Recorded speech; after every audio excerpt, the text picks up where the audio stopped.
Hello, আসসালামু আলাইকুম everyone. তো আমরা ঈদ করতে হলো বাবার বাড়ি চলে আসছি। তো আগেই আসছি। তো আজকে হলো মুরগি রান্না করলাম, মুরগির মাংস। বাবার বাড়ি এসে এই যে মুরগির মাংস।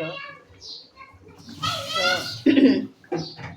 আর হইলো এই যে বুড়া বানাবো ডাল দিয়ে, আর হলো ছোলা চপ বানাবো, আলুর চপ।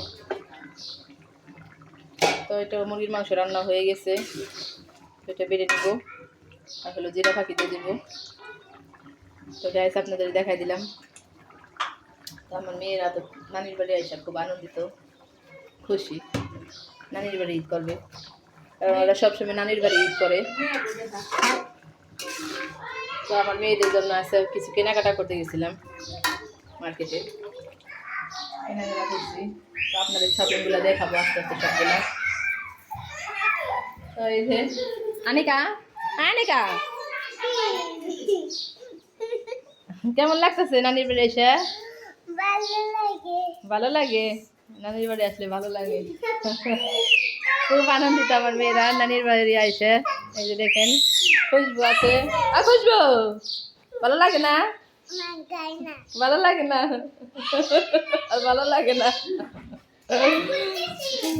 আর এই যে দেখেন আমার মেয়েরা তো খুব খুশি, ঈদ করবে তার জন্য। তো ওদের কেনাকাটা দেখাবো আপনাদের এক সময়। তো একটু দেখাইলাম শর্টকাট। মার বাড়ি এসে পড়ছি বাবার বাড়ি এসে মুরগি রান্না করতেছি, খাবো, মানে বাচ্চারা খাবে। তো আল্লাহ হাফেজ দিয়ে দিই আপনাদের সবাইকে। গ্যাসটা বন্ধ করে দিলাম। এটার মধ্যে বাইরে নিব, হাড়ির মধ্যে বাইরে নিব। খুশবু খাবি? তো এটার মধ্যে বেড়ে তারপরে হলো জিরার ভাতটা দিয়ে দিব। তো আপনাদের আল্লাহ হাফেজ দিয়ে দিই। রান্না বান্না করতেছি, দেখাইলাম। যেখানে যাই ওখানে রান্না বান্না করতে হয়। তো আল্লাহ হাফেজ। এই যে ভাতের পাত্র নিয়েছে। আনিকা, আনিকা, আনিকা, একটা আল্লাহ হাফেজ দাও। এখানে এসে দিয়ে যাও, এখানে এসে দিয়ে যাও।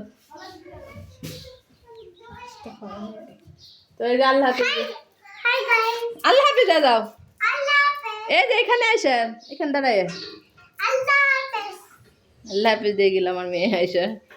তো আমি আল্লাহ হাফেজ দিয়ে দিই।